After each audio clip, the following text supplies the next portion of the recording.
Good afternoon, my name is Jacob Opcher. We're here today to close the book on a nightmare that occurred 3 years ago last week, and a nightmare which shouldn't have occurred. Christopher Henley, a member of dept, an AIDS activist, was beaten and tormented by police officers in the New York City Police Department for one reason, because he is gay and an AIDS activist. In the 3 years since that beating, the city and the legal system have railroaded Chris, turned the case inside out, denied it even happened, and finally, they are settling out of court with Mr. Henley, while still being not liable for what happened. This case typifies the homophobia and AIDS hysteria that is rooted in the police department of this city. At a time that we have a new administration that promises to get tough on perceived wrongdoers, what can we expect? What can we expect in terms of treatment for the minorities in this city? The Latinos, the African Americans, and the lesbians and gay men who so often are on the receiving end of excessive police force. We have a message for Commissioner Bratton. This maltreatment, this abuse must stop. I'd like to introduce you to Mr. Henley, who will explain more about the settlement.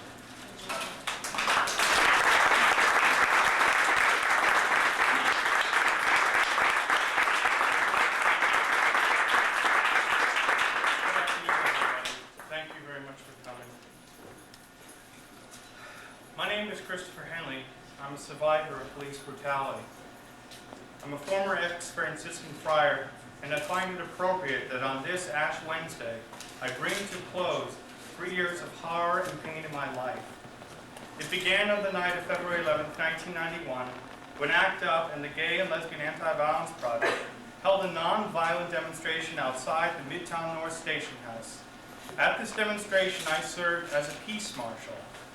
The purpose of this demonstration, by the way, was to call the attention of the beating of a gay and lesbian activist, Scott Sensitive, Dolly Myron, and Christine Zimuego outside St. Patrick's Cathedral by officers of the Midtown North Station House on February 5, 1991. The night of February 11, 1991 changed my life forever. When the last speaker announced that the demonstration would disperse, the police charged the crowd. The charge was led by Deputy Inspector Carl Joe Nash, who went into the crowd himself, a violation of the law in of itself and policy.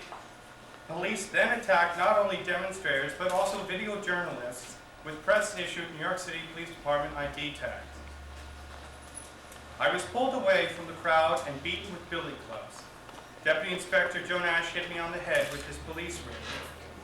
I took at least 7 to 9 blows to the head and everywhere else in my body. During this assault, these officers used homophobic and AIDS-phobic slurs, and they refused my pleas to stop. I was then dragged in like a piece of meat into the station house. While in police custody, I was tormented physically and verbally, including the threats of rape, by one police officer. For 21 hours, both at Midtown North and one police plaza, this occurred. Early in my captivity, Police Officer Pavis noticed that he had slightly cut his finger. Other officers egged him on to invent a charge of biting a police officer. Officer Pavis asked me if I had any diseases, and I knew that he meant AIDS. I knew from this point on that my perceived homosexuality and consequently my perception of having AIDS, which I do not have, were the focus of these officers' hatred. At one point, a police officer pointed into my cell and said, "You are our sacrificial lamb for tonight." This hatred would later infect one police plaza, and Robert Morgenthau, Assistant District Attorney Stephen LaSquadro, who pressed charges against me for allegedly biting Officer Pavis, a classic tactic to use to cover up police brutality. And in hearing to ascertain his prosecutorial misconduct, he said repeatedly under oath that I had suffered from AIDS, all of which was untrue. After carefully reviewing all statements, photographs, videotapes relating to the meeting, Manhattan Criminal Court Judge Edgar Walker, who I call a hero, dismissed the charge, issuing a searing 19-page decision on September 30th denouncing, quote, the unjustifiable beating and, quote, serious misconduct.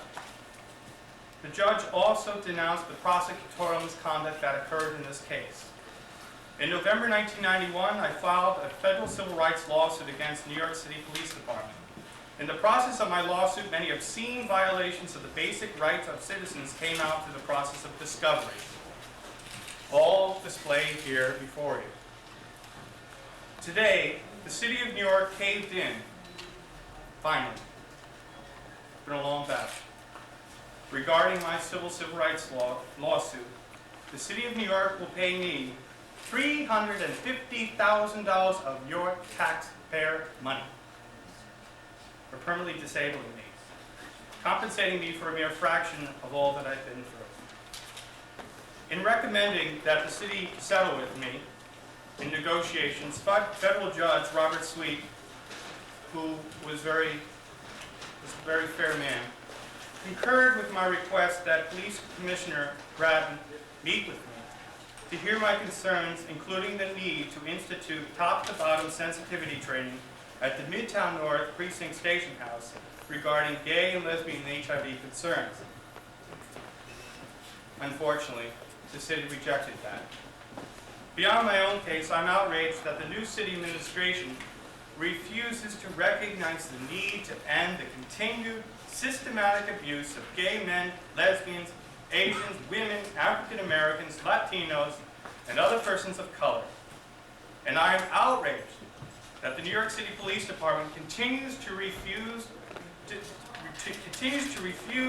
discipline police officers whom civil judges and juries have found liable for excessive force.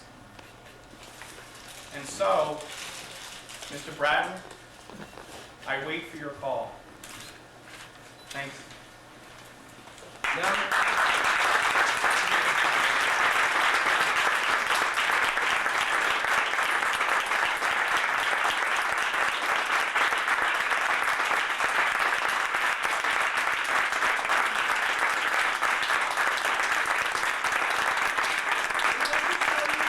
have a videotape of what happened that night.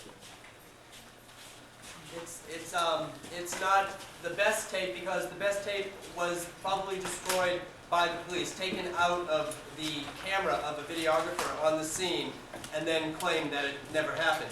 But this is a tape that was taken of the night, and Chris will explain what's happening here. First, we showed it in real time, then in slow motion, so you can actually see the police crowd around Chris on that night and begin to beat him with the police batons.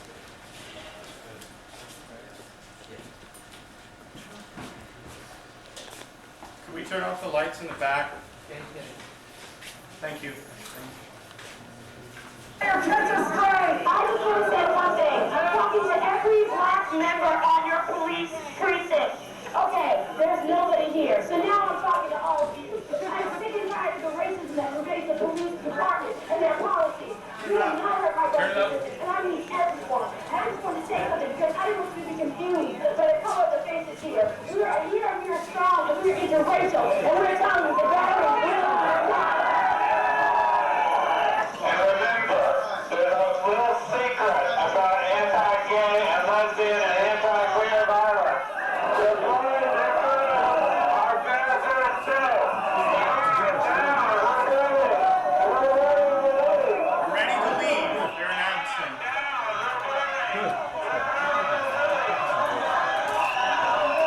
You'll see me towards the right side. My screaming.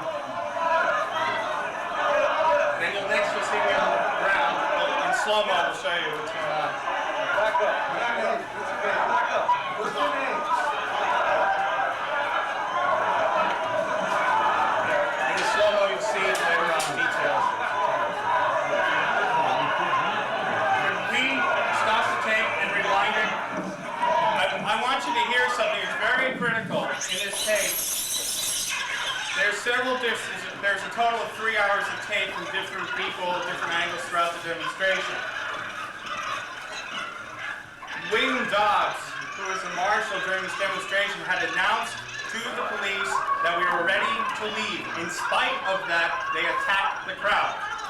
Go. You could stop. Go forward. There's a little secret about anti-gay and lesbian and anti-queer violence. The police are faster still. Ready to leave.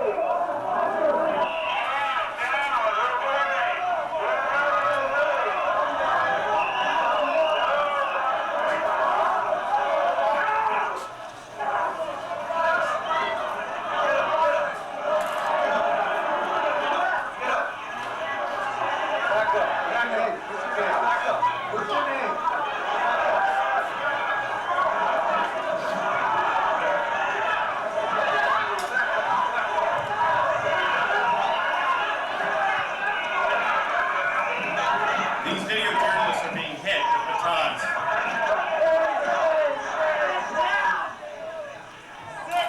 When the demonstrators sat down, it de-escalated the police assault. This is Deputy Inspector Carl Jonash in the white jacket. You'll see me here on the right side of the screen. During his deposition, he says he never put his hand on me. He was still grabbing the scruff of my neck.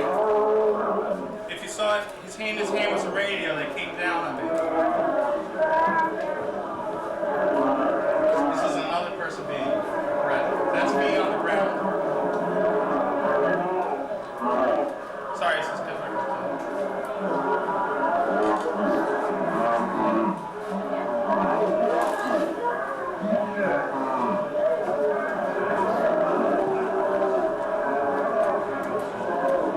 Right here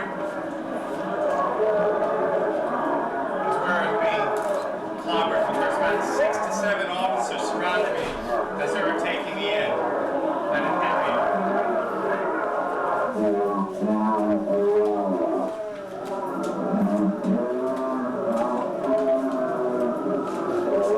This is another shot. And I don't know if you saw my face earlier from another video camera. And this is when the police had come with the nightsticks in the air. One of the demonstrators put his hands up to block from being hit. That's it. Now I'd like to introduce you to Senator David Patterson, who is devoting his energies to making sure that police officers who are found liable of excessive force against individuals and private citizens have to answer to these charges.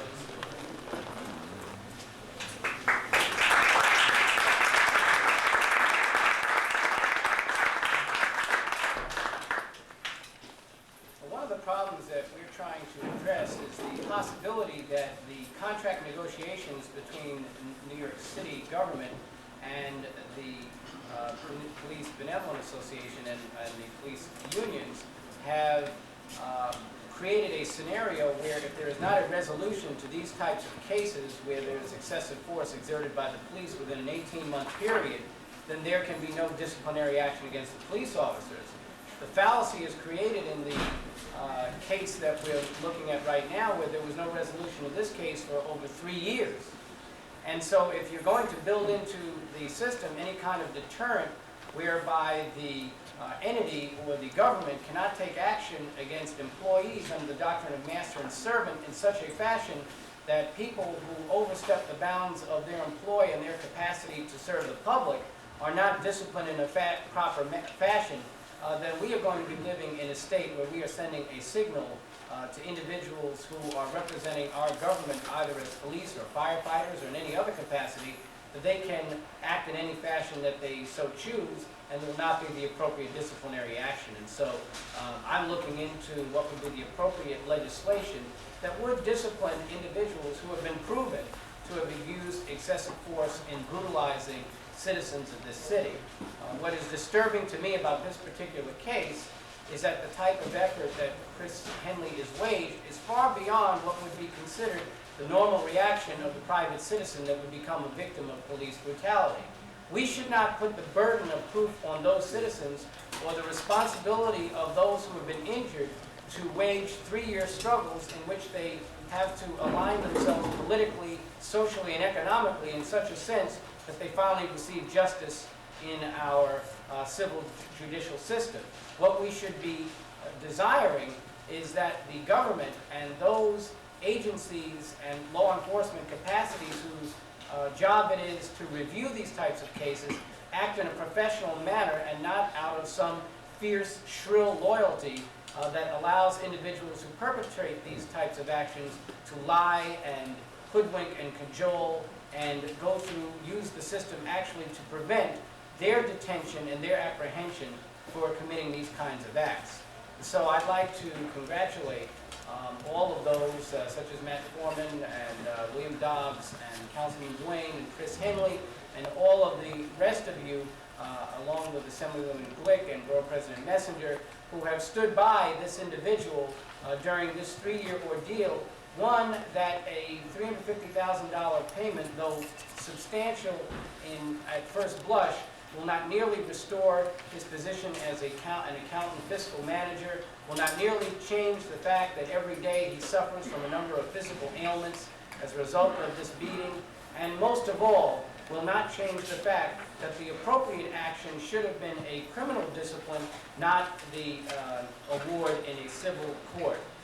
Hopefully, there will come a time when these types of situations, even the ones that are not videotaped, are addressed in our system. This is in no way to imply that the majority of police officers overstep their bounds, but it is certainly one that indicts all of those who have remained silent while a few have perpetuated their violence for a number of years on people of bereaved communities and from neighborhoods and from ethnicities or preferences that certainly are thought by others in the city to make them worthy of these types of attacks. It is with chagrin that I have to come to another press conference. I'm only happy to say that in this case, the victim is still living. Thank you.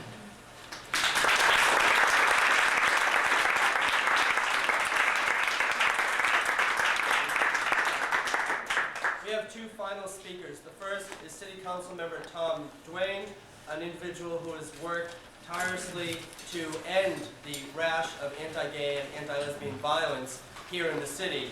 And Councilman Duane was also present at that demonstration on February 11, 1991.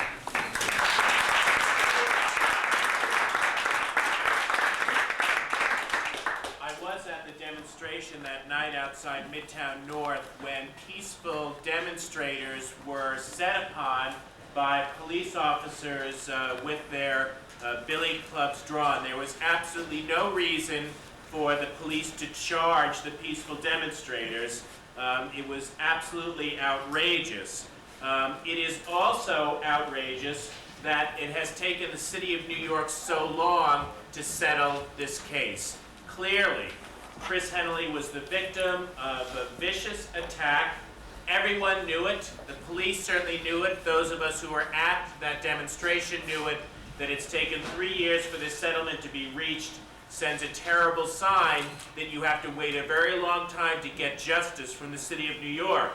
In addition to that, it's a victory for Chris Henley, it's a victory for victims, but it's not a total victory for the lesbian and gay community because, sadly, tragically, the city of New York refuses to direct the officers of Midtown North to undergo any kind of sensitivity training to try to avoid this kind of vicious behavior towards lesbians and gay men in the future. What harm could it do for these officers to have additional or any sensitivity training to try to prevent attacks against the lesbian and gay community by the police?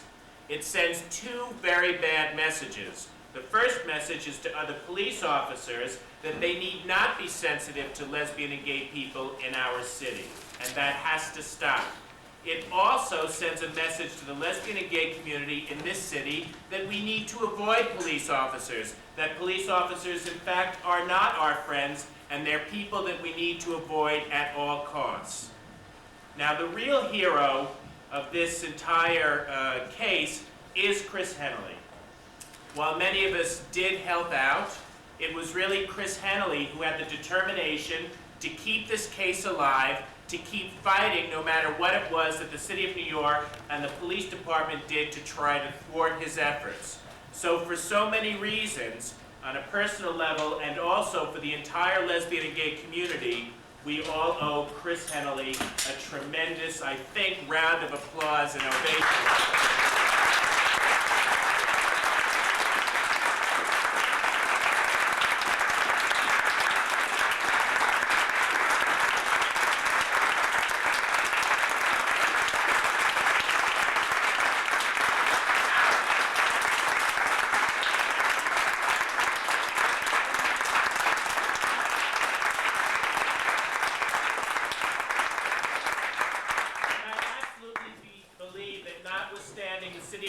Dragging its heels and the police department still refusing to do sensitivity training in that police precinct, that probably Chris Hennelly's actions will have saved many, many lesbians and gay men in New York City from undergoing the same kind of attack and trauma that he did. Thank you.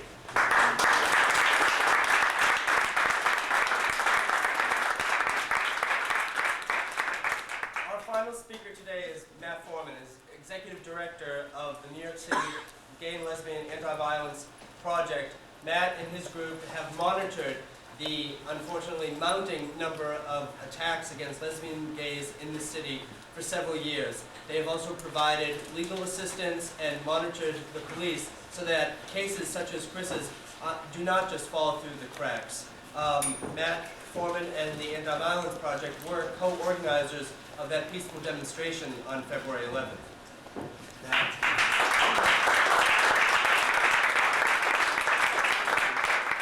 I'd just like to echo something that Tom said. I was there, unfortunately, in retrospect.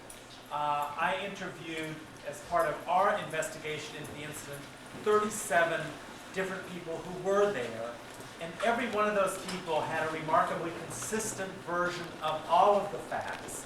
Not a single one of those 37 people heard the police give any warning or direction to the crowd. Not a single person there saw what the police thought had gone on, that there was a can of paint was dumped on a deputy inspector's head, that repeated warnings were given, that the crowd was out of control. None of that is true.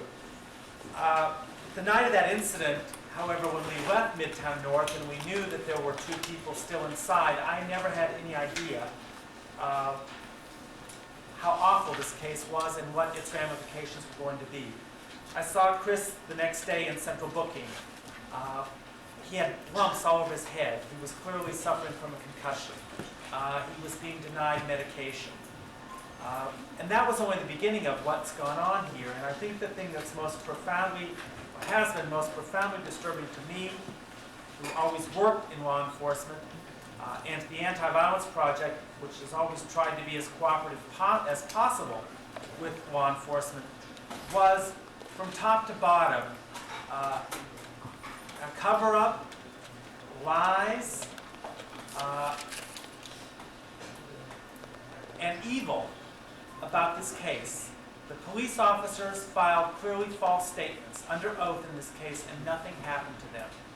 The district attorney of Manhattan, Robert Morgenthau, refused to conduct an independent investigation into this case. The police department, at meeting after meeting where this tape and other tapes were shown, said they thought this was a textbook example of the way in which a demonstration should be handled.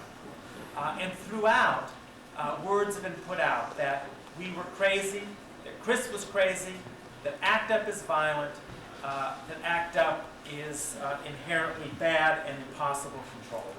We all know that's not the facts.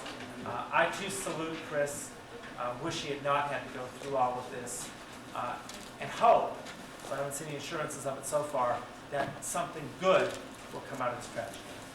Matt, do you have any idea? Matt? Do you have any idea how much money has gone out of the police department, out of our pockets in terms of civil cases in that type of this type of case?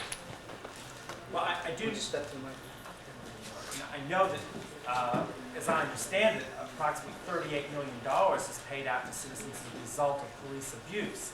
Within specifically anti-gay and anti-lesbian abuse, I can't give you any breakdown. Most people will not go through what Chris has gone through. Most people, frankly, the system is stacked up against gay men and lesbians and members of ACT UP. And that's a reality that doesn't face faces all victims of police abuse, but particularly. You know if that 38 million is an increase from other years? It fluctuates, it has been steadily rising. For camera people, for television stations, we do have copies of the videotape that you saw, so please ask me. Now, Chris and any of the other speakers are available for questions if you have them. I just want to highlight one very important point, that throughout this there's been many people that have been involved in this case. The number one, my husband, Christopher Vasiliades, and my friend and attorney, both rolled into one, James Myerson, who I have a great deal of gratitude for. Jesse Berman, who is my criminal defense attorney, who can go up against Robert Morgenthau any day and put him down on the ground, in a mat. And Jimmy's co-counsel, Stuart Licton, and the countless numbers of people that have been involved in this that have helped me. But if we get anything lost in this case, forget me, forget the money, forget 350. Do not forget this. This is a letter from the Corporation Counsel of the City of New York that states the following when I did discovery in this case. Forget me, forget the case, don't forget this. Your many questions about what you term ratification can be answered with a simple response. The police department does not take disciplinary action against officers whom civil juries find liable for excessive force cases. As such, there are no standards for determining whether to impose discipline in these cases, and the department does not even maintain the records on these 1983 cases in which police officers have found liable. And part of this is followed up in this following letter that we did in discovering the lawsuit about, all right, that's your general policy, which is pretty disgusting and obscene, but also we asked about 3 specific cases that have been tried. You win $1 million verdict against the City of New York, a civil jury verdict, and as long as the police department says nothing happened, they ignore that verdict. That is called jury nullification. That is not acceptable. Then they tell us in this letter that the city doesn't even monitor the police officers after they've had an adverse verdict. This is disgusting. And I don't see, forget me, forget everything else, don't forget that. And that's what people need to go and ask Bratton and ask Giuliani, what are we doing with our taxpayer dollars? That this can happen. We'll pay out this form of welfare for the PBA and not doing anything about it. I think we deserve better. Because like what happened to me, Internal Affairs and the district attorney covered up this case. I said, fine, you want to play your game? I'll go out. I deposed 60 witnesses through the help of my attorney, James Myerson, including that of Deputy Mayor Bill Lynch. Okay? We found out a lot of stuff. And just don't forget that. It's real important.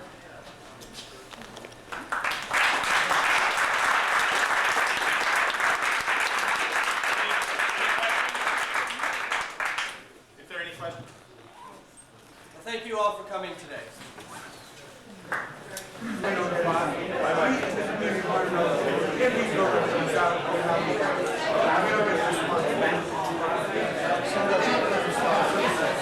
Not disciplined officers found liable beating the hell out of citizens is absolutely obscene and unconscionable. The fact that the Mullen Commission 2 months ago, in fact, did not know this until the children did. And it's absolutely not excusable that they should be able to get away with this and just hiding. And if I had not done my discovery in this case, we would have never known this.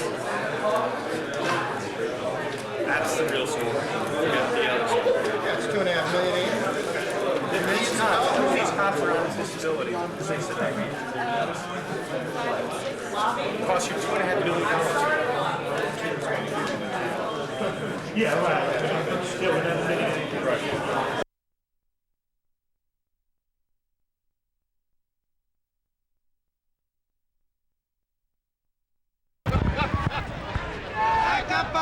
Why do you think Mayor Giuliani feels that the AIDS services programs are unimportant enough to be eliminated? I can't understand why. Have any ideas? I can't imagine why. Well, how does it make you feel that he's doing it? Completely angry. Thank you. Really?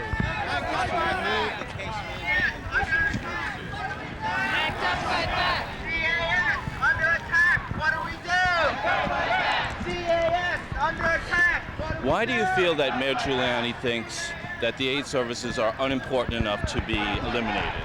I think he's totally unaware of what's involved with it.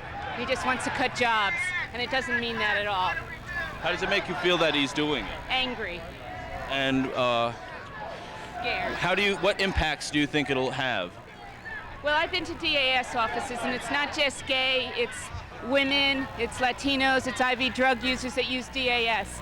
And to have women sit in public assistance and sick people sit in public assistance all day is an atrocity to our government and very insensitive. Thank you very much.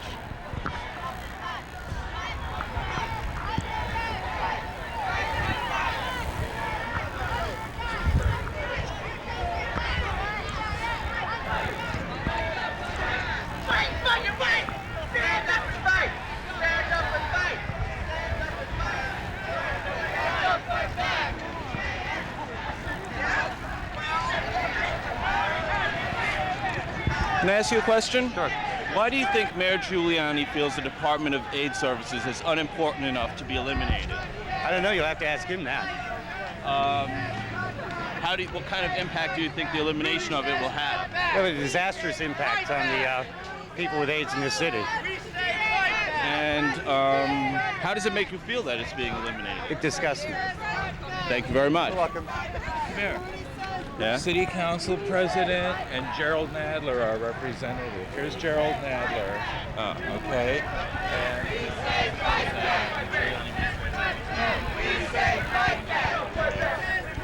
Well, I'm not sure that the Giuliani administration realizes the implications. What they're proposing to do is to save a little money by changing the Department of AIDS Services and putting it under the Income Maintenance Department. And what that would mean is that income maintenance workers, whose basic job is to save as much money as possible, would be doing this service instead of the caseworkers, the college-trained caseworkers, who provide case management for the sickest people with AIDS now. Now that means that someone who doesn't show up, someone with AIDS who doesn't show up for an income certification, will be cut off. Instead of their finding out that the reason he didn't show up was because he's bedridden. It means that the number of evictions of people with AIDS will skyrocket. So we are hoping to get the administration to realize that this bureaucratic reorganization is really a death sentence for some people with AIDS, and that it's not simply a bureaucratic reorganization, but it's a terrible thing, and we're hoping they will rethink it. Thank you. Huh? Yeah, a lot.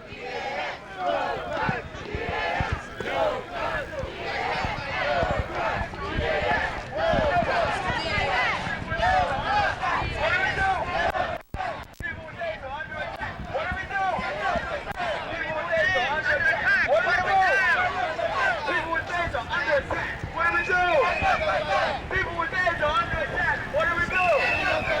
People with AIDS are under attack.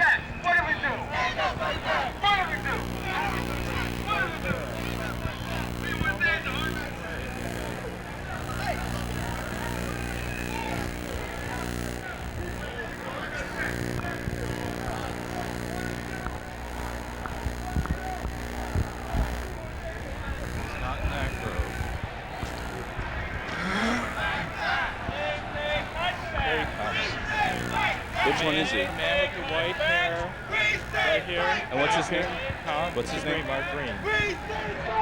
Mr. Green? Hi. Hi, can I ask you a couple of questions? Sure, you want me to keep walking or? Sure, keep walking.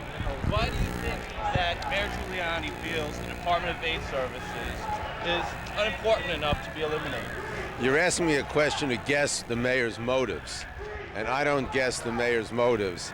I just comment on the mayor's actions, and I'm here to show solidarity that this is the worst time to cut the Division of Aid Services because of the increased number of reported cases of AIDS. And in fact, there's no good time to cut it since it's humane, moral, and economical. It saves money to have a Division of Aid Services make sure people with AIDS are cared for at home rather than $1,000 a day hospitals. So the budget crisis shouldn't stampede the city into doing foolish and hurtful things. And it would be foolish and hurtful to cut this program of all programs. Okay, thank you. And how does it make you feel personally, knowing that they want to eliminate this? Well, they have not said they're going to eliminate it, and the purpose, I think, of this march is to let them know that there's a constituency which says it is dumb and hurtful to cut or eliminate this program. We're trying to stop that action. Thank you very much. Hey, thank you. I'll find somebody else who wants to be happy. Okay, so you got our congressperson. Yeah, it's just I can't stand doing interviews in this area in particular because area? Because there's some kind of electronic field right here that makes a buzz. Oh, really? Yeah, Then let's go. that's why. No, it's anywhere in this area. That's why I'm always on the other end. That's why you're down there, you mean? Yeah. All right, then let's go down there. Thanks. That was really cool. You think so?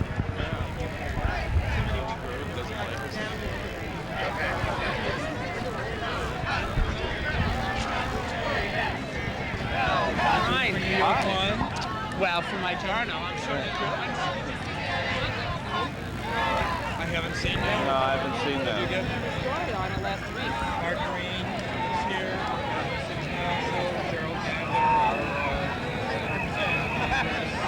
Well, I interviewed two people from DAS. I mean, flyers of maybe I'll speak to Tom. I'll see. Rudy says cut back! Do you know that the journal was nominated for an Emmy? Really? We got Nancy, myself, and the editor. We all got an Emmy nomination. Congratulations. Great. When we get our Facebook fix, we'll be able to see you again. Oh, okay. How are you guys doing? Yeah. Tired? Rudy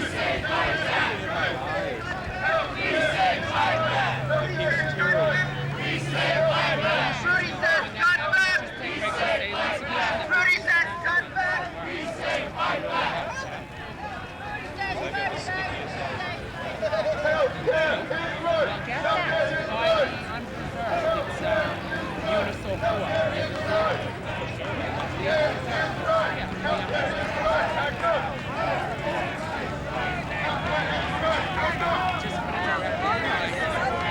The rinse the cleanser solution you use like when people clean their lentils. I mean, not the cleaner, the saline solution. Right, and that's like great. Can I interview you? Yeah, let's Sure, do if you Wayne. want to. Want me to hold it? Yeah, hold my camera. Hold that. Want me to hold that? Why do you think that Mayor Giuliani feels the Department of Aid Services is unimportant enough to be eliminated? That's a very good question. If I was inside of Giuliani's head, we'd probably have a better world. I think that he honestly does not see what the daily, weekly, and monthly trials and tribulations that people with HIV and AIDS go through. How can it be possible to honestly not see that? Because it's easier to close your eyes because it's less painful in many instances. If he opens his eyes to see what's really going on in New York City, it means that he has to think about taking action. And that very often is very difficult, particularly for somebody who's used to only dealing with issues like trying to put more police on the streets, rather than issues like how can we be more humane by dealing with, for example, people struggling to have an apartment on a monthly basis. Do you think that simply the idea of eliminating aid services on paper should be abominable enough for someone to think, oh no, we shouldn't do that? Just to say that again? Just the idea of it. Isn't Yeah. just the idea of it so preposterous that it shouldn't be in someone's head? Well, I would think that it's so preposterous, but the thing is, I mean, like today, speaking to people who are clients of DAS and seeing the fact that they are literally thinking about the fact that they may be on the streets, not only is that preposterous, it's deadly. So, I mean, it is hard to really comprehend this, but, you know, that's part of what makes the world go round. There are people in this world, and unfortunately, like the mayor of the city, who think in a way that is anti-life. That was good. That was excellent. Thank you. I'm trying to get people to say that, but they all say the same thing. Well, I can't imagine why he would do that. But to me, the question itself is so preposterous and so sickening that I can't imagine how anyone could go ahead and think, hey, this is a good idea. Well, look, Is that obviously sick? people- right. Yeah, it's great. Hey, do you know Jonathan Dean? I'll talk to you guys later.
You guys want to do a snake? Do you want a mask? Yeah. So we'll do a snake now, okay? So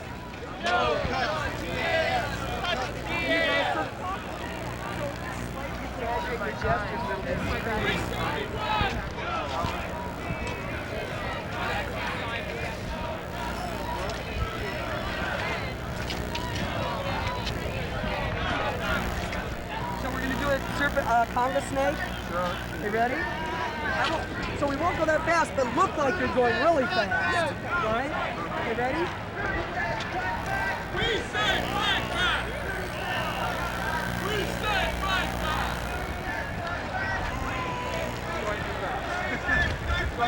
Go, Coach! DAS!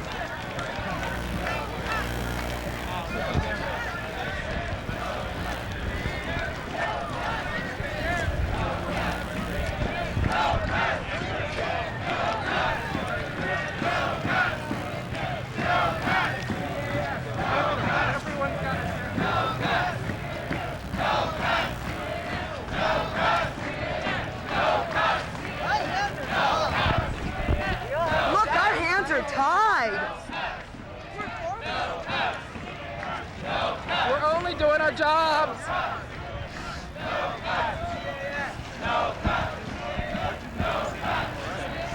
Why do you think Mayor Giuliani feels the Department of Aid Services is unimportant enough to be eliminated?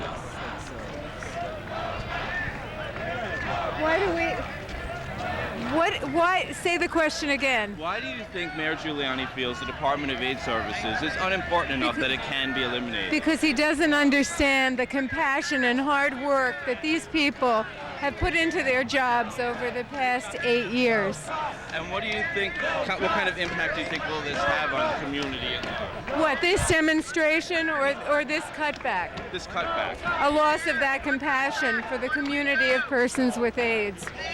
And what do you think this demonstration should accomplish? No cuts to DAS. No cuts to DAS. I think it should accomplish an awareness on the part of people in this city about the needs for persons with AIDS and the needs to support people who support CBOs and the people who work at CBOs for AIDS volunteers, people who make contributions, and people who work with the Division of AIDS Services to get that work done. How does it make you feel personally? The attempt to Disgusted. Thank you very much.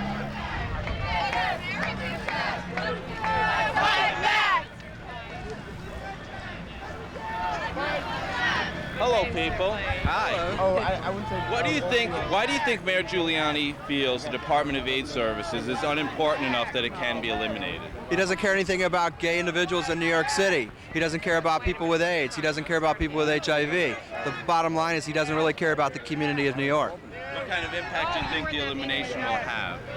The elimination? Well, right now there's 640 people that will be out of a job, but most importantly, there are 16,000 people with AIDS that need Medicaid, need housing, need health care, and need a lot of other resources that other agencies in New York City doesn't provide. Thank you very much. Housing works clients. Jazz means a lot to a lot of us here. Without jazz, a lot of us would still be in the streets, doing the wrong things, not getting our health together, and taking care of things that we need to. Jazz has allowed a lot of us to start our lives back up and to start recovering and dealing with the AIDS problem and the HIV problem that a lot of us have. It's important for us not to allow jazz to be disbanded or disrupted into the level of helping people's lives get back together and helping people organize and to get this city back into what it should be. The problem with AIDS and HIV in this city is not really being dealt with in the areas that's needed to be dealt with. We've got a large amount of people coming out of prisons that are coming into the housing area that will not get housing. The public assistance agencies of housing is not providing the housing for people with AIDS. And Jazz is about the only organization that is doing this. Without Jazz, a lot of us will be back in the streets and spreading this disease.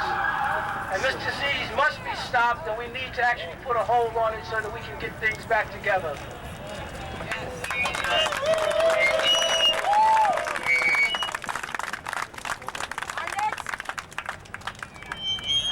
Our next speaker is Lucy Rivera from Harlem Group. Hello, ladies and gentlemen. My name is Lucy Rivera. I'm 41 years old, and I've been diagnosed with AIDS for 9 years now. I was homeless. I'm an addict, and I'm also from stand-up harm when I came out of jail. I went to SSI. I am too healthy for SSI. I went to PA, public assistance. I am too sick for public assistance. So there, I went to DAS. DAS helped me. I am now living in my own apartment. I am now volunteering my services, stand-up parlor, counseling for my drug addiction, counseling for family and relationships. I have my son back in my life. My son does not have the virus. My son is 26 years old, and it takes him time to adjust to this disease. Right now, for the deaf mutes that do not know how to say, I am here for him. For the children that can't speak, I am here. For the women that are pregnant, I am here. For the brothers and sisters that are incarcerated, and they have AIDS, and they have HIV, and they are sick in jail, I am here. Right now, I am here, and if I have to be here every day doing this, I will be, because I refuse to die. I refuse to let them tell me, no, you are not available. No, you are not here to be counted for. I will not be quiet. I will speak up, and I will say no to DAS. Does not have to be cut. Do not eliminate DAS. Eliminate anything else you want, but not DAS. Right now, DAS is helping me. DAS has given me hope in my life. DAS is responsible for being victim. Okay, so I'm not looking for who did it. But I'm over here now to stand up and fight, and I will speak out. I will reach out to any brothers and sisters that do need the help. Thank you.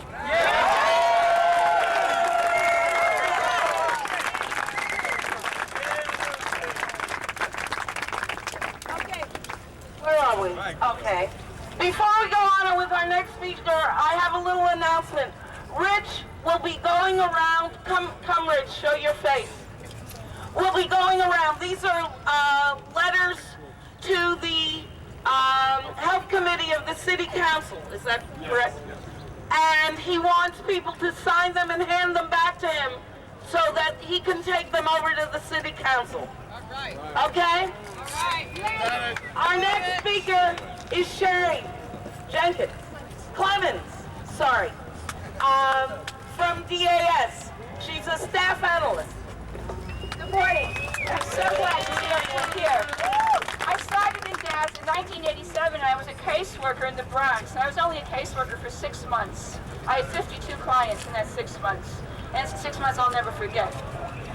Then I became a housing specialist. I was the first housing specialist in DAS. And there's a consistent theme since 1987. When I was a caseworker, it was just an overwhelming job. And I'd never been overwhelmed in a job before. I'd worked with career criminals in a halfway house. I taught special ed in junior high in the South Bronx. I'd done work with homeless people at the Catholic Worker. And this was the first job where I was overwhelmed. And I was only one from the job, but sometimes you couldn't get the resources you need from the clients. And that was so frustrating. And DAS kept growing so fast, so DAS couldn't always get the resources. When I became a housing specialist, I went to the administration, and I saw administration that's also overwhelmed. And it wasn't overwhelmed because they were enough for the jobs, because DAS kept growing, and the needs kept growing, and you always had to fight for the resources. DAS has always been like a foster child who's always outgrowing their clothes too fast. Rudy Giuliani's had meetings about reinventing government. Okay, and you would think that one of the things you'd want to do is maybe step back and think about how we could make DAS better. Because you need to step back and see how you can make DAS better, because it grows so fast. It grows exponentially all the time. It was an opportunity. And rather than an opportunity to make this city a wonderful place or a caring and nurturing place, he kicks DAS in the teeth or even wants to kill DAS. This is not right. This is not right. Not good. It's murder. And that's right. And I think, as a staff analyst, you're really not supposed to come out to rallies. You're not supposed to do this kind of stuff. But I mean, we don't have a choice. Everyone has to come out. Everyone has to stand up. This is genocide. We can't afford it. DAS under attack. What do we do? DAS under attack. What do we do? DAS under attack. What do we do? DAS under attack. What do we do? DAS under attack. What do we do? DAS under attack. What do we do? DAS under attack. What do we do? DAS under attack. What do we do?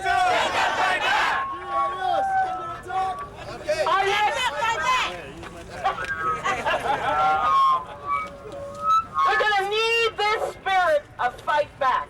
Believe me, it is going to be a struggle. And we are able, ready, willing, and we're going to win. Our next speaker needs no introduction to many of you. It's Larry Guttenberg. Good morning. I would like all of you to join me in saying good morning, Rudy Giuliani. Good morning, Giuliani. We're alive. And this is a wake-up call you're never going to forget. This is just the beginning of what we're going to have to do. On the 22nd of March, we need to increase our numbers 25-fold for every person who came out today. This was short notice, but we're giving our notice to the Giuliani administration that the Department of Aid Services will continue. They will need to grow to fight this epidemic. We cannot be foolish enough to think that if we stop the services currently available in New York, which aren't the greatest, but better than most, that we will be able to keep the funding we're getting from the federal government. We could lose $100 million if we do not maintain our services for PWAs in New York City. Rudy, you've got to change your mind.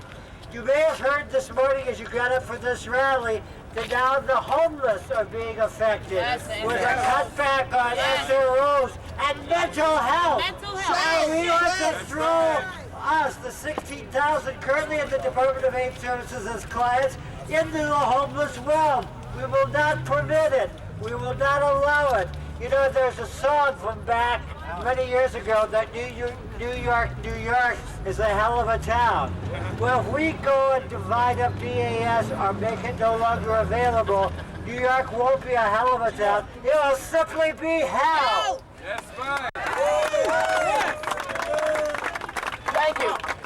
Remember, March 22nd, Tillery Street, for a march across the bridge. This is your city. It's our city. He is supposed to be our mayor. He is our servant. We tell him what he can do and not do.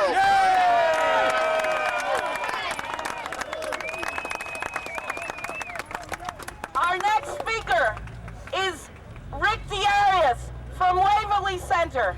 A supervisor? A supervisor. For us to be here today, to even be asking to save this agency is an outrage. Today we should be talking about increasing staff by many. Each and every case manager carries approximately 37 cases. That could be up to 100 clients. Those clients are still requested and demanded to follow through a bureaucratic maze of social policy programs written 30 years ago that have nothing to do with those that are ill. We are demanding of our clients to meet regulations and time and datelines that are just impossible. And therefore then we put these pressures on the staff at DAS that in turn put the stress and the problems back on the clients. Today we should be talking about hiring staff to understand all the ravages of HIV and what it does on the condition of each and every one of our clients. Today we should be hiring staff to understand all the pathologies and other illnesses of our clients. Yes. Today we should be hiring staff to man the buildings that our clients have to enter that are death traps on their own. Right. Elevators, asbestos, roach drop. I mean, it's just a mess where the hell we work. Today we should be talking about being able to provide services and housing instead of putting clients in $1,000 hotel rooms that are roach infested, drug infested, violence infested. No one talks about the politics of paying these hotels that kind of money, but they talk about cutting back staff. And today we shouldn't allow this rally or the mayor to use this call to eliminate us as a ploy to only cut 20 or 30% of us in a few weeks so he looks like a hero. We should be increasing, not decreasing. We should never accept a cutback on any level. We are the middle, we are the human touch somewhere between a bureaucracy that doesn't care about our clients and a government that forgot its moral and ethical responsibility to the citizens it serves. That's right. This mayor talks about civil rights, about crime. How about the civil right of health care? Right. Health care is something we all deserve. Our clients don't come there for a handout. They come to accept what government owes them, what society owes them. A fair deal. That's right. An even chance. So we ask you, please, join in with us. I'm also the shop steward at 371. Join with the union guys. Keep this going. Don't look back. Don't accept any cutbacks. It's an increase. Every national indication says that the HIV caseload's on the rise. This is no time to talk about looking back. It's only ahead. Thank you very much. We have another DAS case worker, Kevin Goldstein. How you doing? Everybody out here already knows me. I started at DAS in 1989. When I first started, I was nothing but a messenger, an office aide. I was sent to deliver checks to hotels so our clients can live like decent human beings. Live the way Giuliani lives. Rudy Giuliani lives, rather. When I was promoted to a staff analyst, it wasn't for me to increase just my family. It was increase services to DAS. Increase services, Giuliani. That's where it's at. It's not about regressive steps. You want to reinvent government? The government is we the people, by the people, for the people, and the people are speaking today. We need more services, more help, and we don't need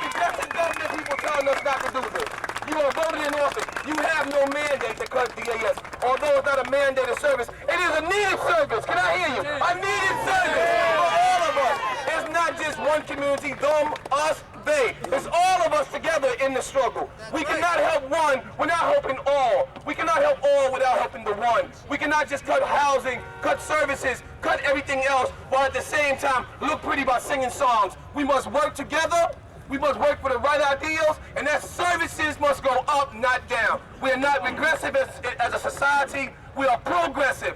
Services, services, services, services, services, services, services, services, services, services, services, services.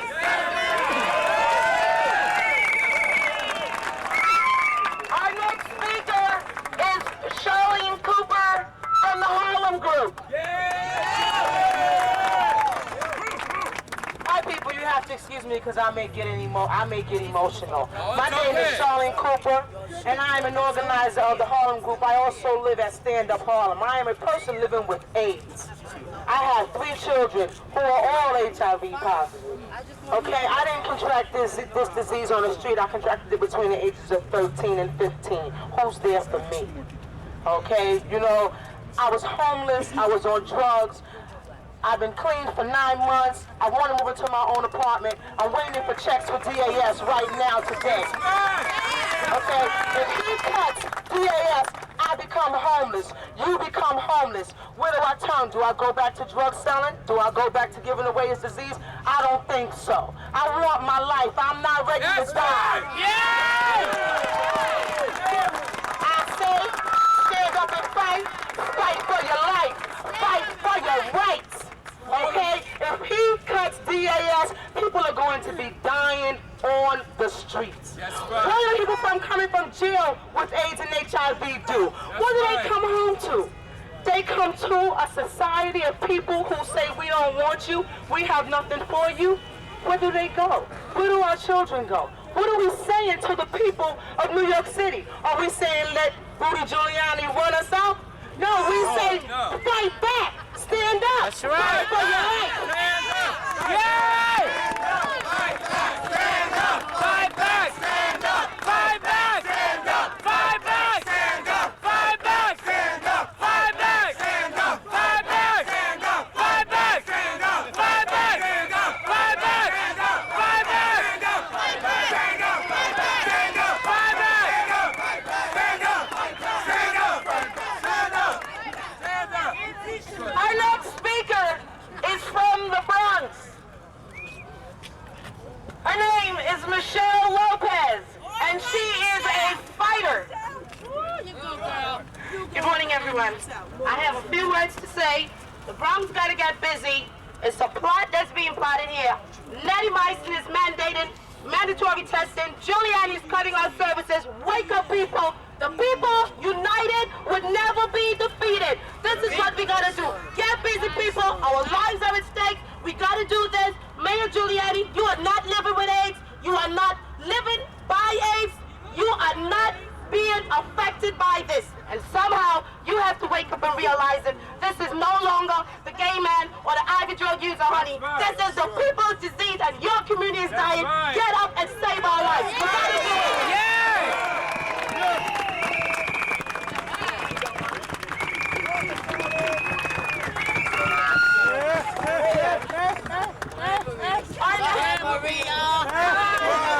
You're a woman. You gotta fight this. This is a bigger fight for females. Come on.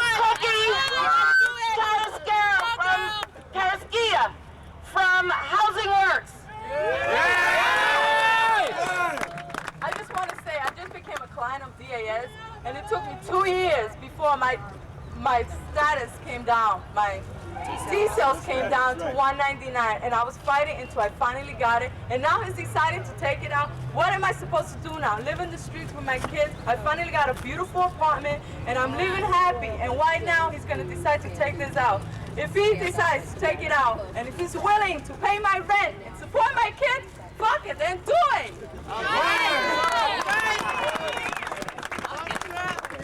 Okay, let's go. You're gonna stand up? That's not stable. Some people are gonna stand up to close this, which is the... Ow! Maybe you ought not touch it. Which is the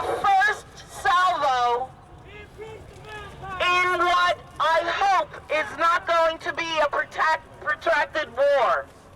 I hesitate to call it a war, but Rudy Giuliani, in fact, threw down the gauntlet on Friday when he said he was going to eliminate, he was thinking about eliminating DAS, and he upped the ante when he said he was going to eliminate the loan program for single housing.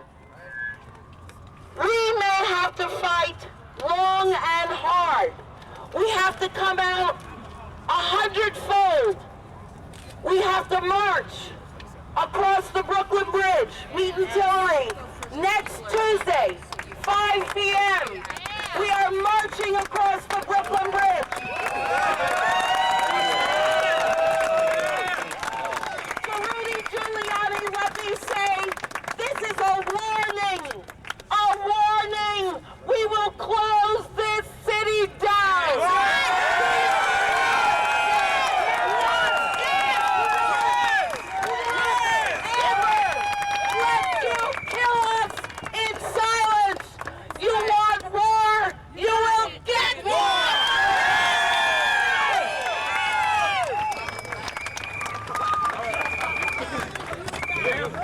My name is James Learned from Act Up, and I am so proud of all of us here because we've been working for Coalition for so long and talked about it for so long, and finally, well, it's been necessary for years, but finally it's actually happening. We've got to work together, and if we're not going to work together, we're all going to fall apart. So many of us are going to die, and I am really worried about that. If Harlem Group, Stand Up, Housing Works, Act Up, Life Force, Mother's Voices, Gay Men's Health Crisis are all here fighting for the same cause. We are no longer the other that Rudy Giuliani wants us to be. We are the city. Remember, March 22nd, we're marching across the bridge. We're demanding that Rudy Giuliani really take action against AIDS. Be there, 5 o'clock, March 22nd.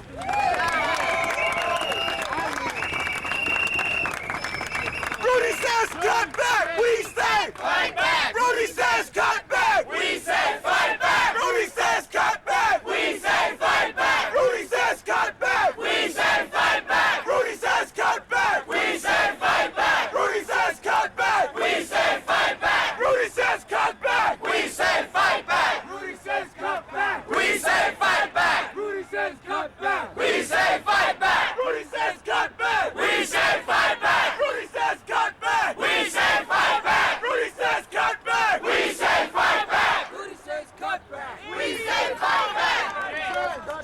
My name is Joe Presley. I'm the community organizer for the New York AIDS Coalition. This is genocide, nothing short of genocide. We need to be out there on Tuesday fighting this. Fighting as if our lives depended on it. These cuts are atrocious. We cannot take this sitting down. Be out there on Tuesday. Demonstrate. March against this madness. Thanks. Be out there on Tuesday.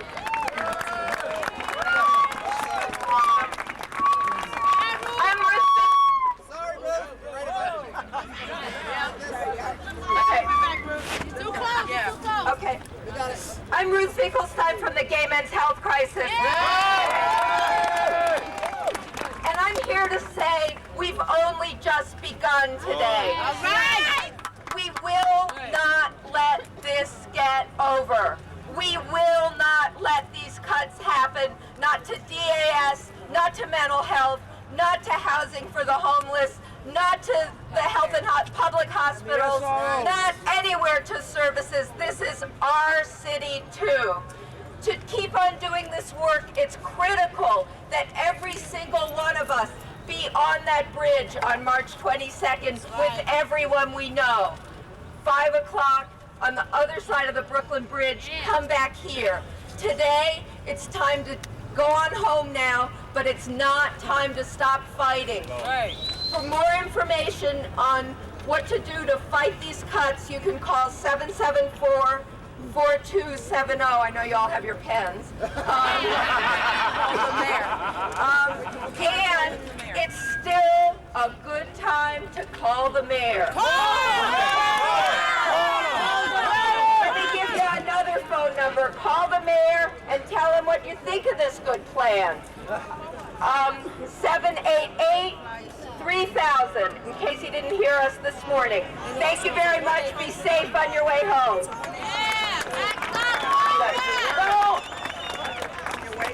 Go to work, go home, talk it up, get ready to fight. Fight for it, fight against AIDS.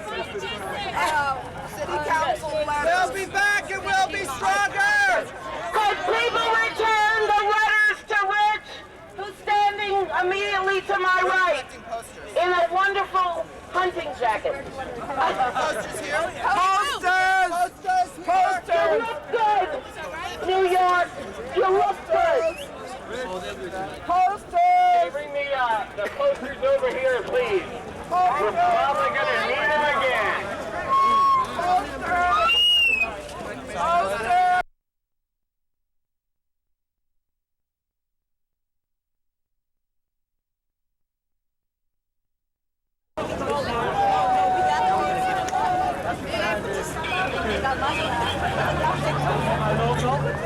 That's right, baby.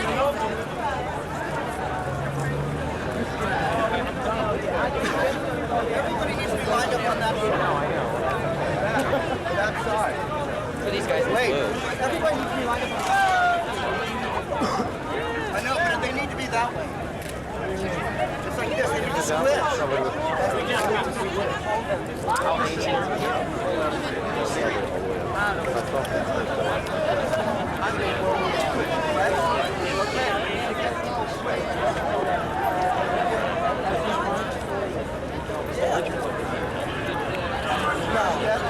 Excuse me? I will tell you everything.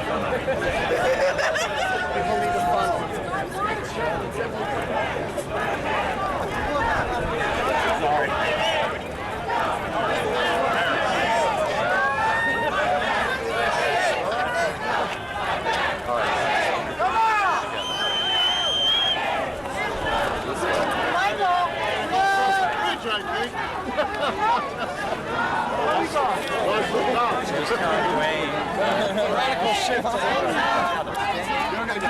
The paradigm shifted the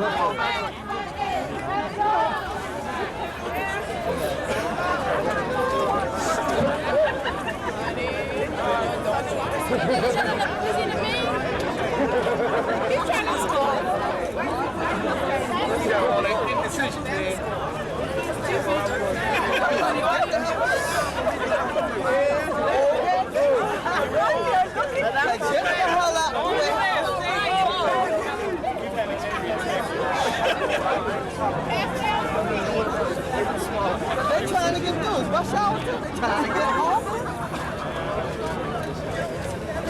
Okay. I can hear them. Wow! They see you on TV.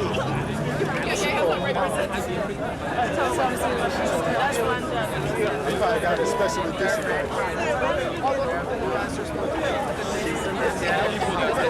Where's Ed? That goes to rubber. They're going to be here. Run around already. He over that way Find out, like, I think our perspective on like South Africa.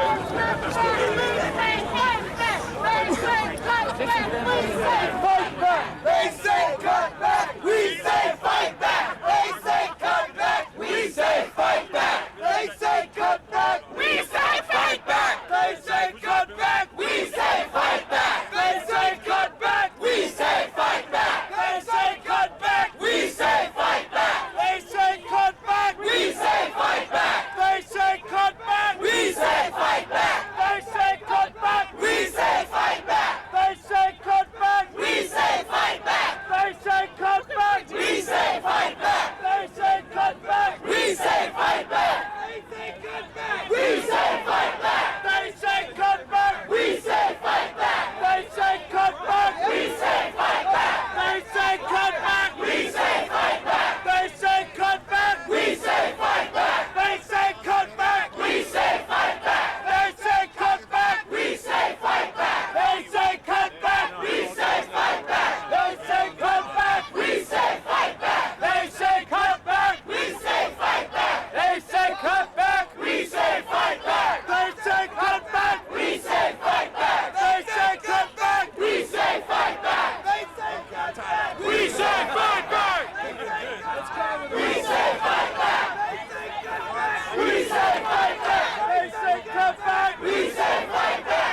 We say fight back! We say fight back! We say fight back! We say fight back!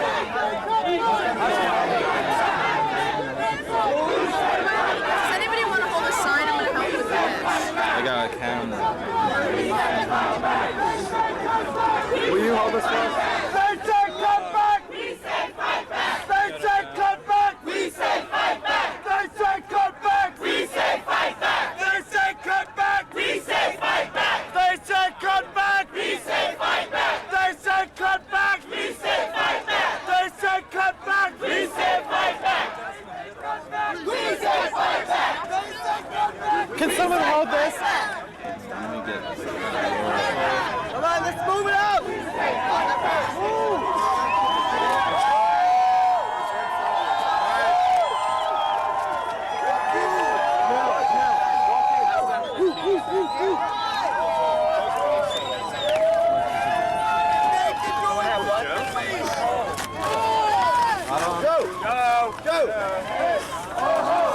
Giuliani's got to go, hey, hey! Ho, ho! Giuliani's got to go, hey, hey! Ho, ho! Giuliani's got to go, hey, hey! Ho, ho! Giuliani's got to go, hey, hey! Ho, ho! Giuliani's got to go, hey, hey! Ho, ho! Giuliani's got to go, hey, hey! Ho, ho! Giuliani's got to go, hey, hey! Ho, ho! Giuliani's got to go, hey, hey! Ho, ho! Giuliani's got to go, hey, hey! Ho, ho! Giuliani's got to go, hey, hey! Ho, ho! Giuliani's got to go, hey, hey! Ho, ho! Giuliani's got to go, hey, hey! Ho, ho! Giuliani's got to go, hey, hey! Ho, ho! Giuliani's got to go, Giuliani's got to go!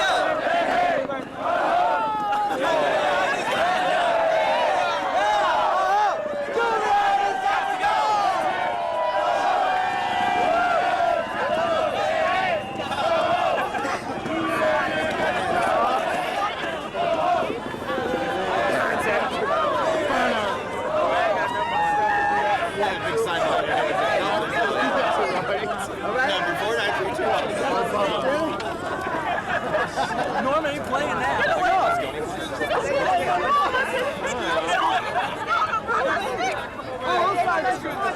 Go stick there. We got it. We don't care. You want to come over here behind the rest of the signs, and I'll be all right.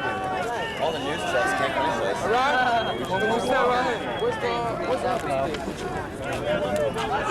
Right here, right here.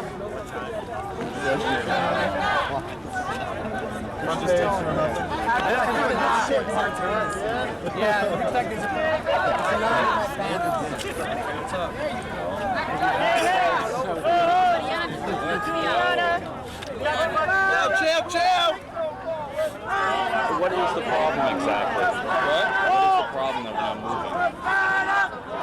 I don't know, but I bet that they're not letting us through. That's what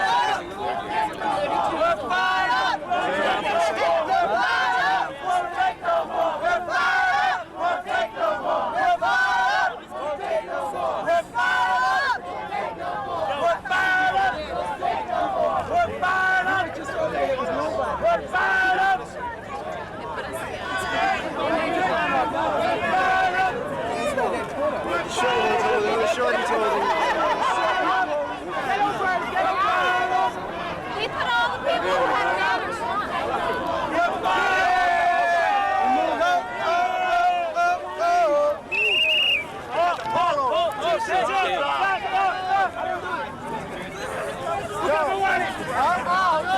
Leave the stick on the floor. Yeah, you gotta leave the stick. They're afraid. Somebody said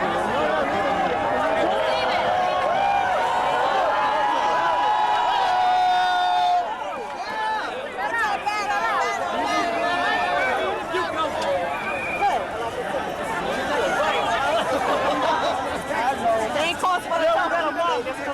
You take that side. Convince them and I'll convince this side. Oh, wow. You gonna stay cool, good? Stay cool. All right.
So basically, they're just preventing any movement at this point? I don't know whether they're preventing us from walking on the street or from going on the bridge at all.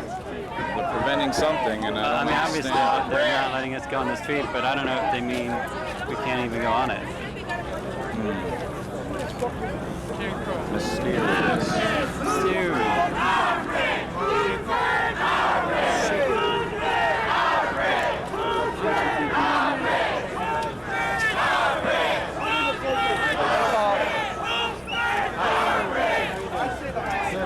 Thanks for getting here.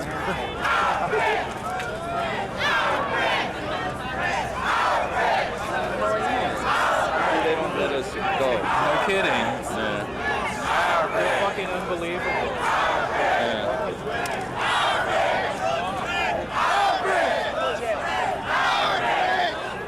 What? Be careful. Always.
We need a mayor.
Well, they're all mad at us. Listen, I have no more sympathy for you people because you do things like this. I mean, who blocked the bridge in the street? Who did it?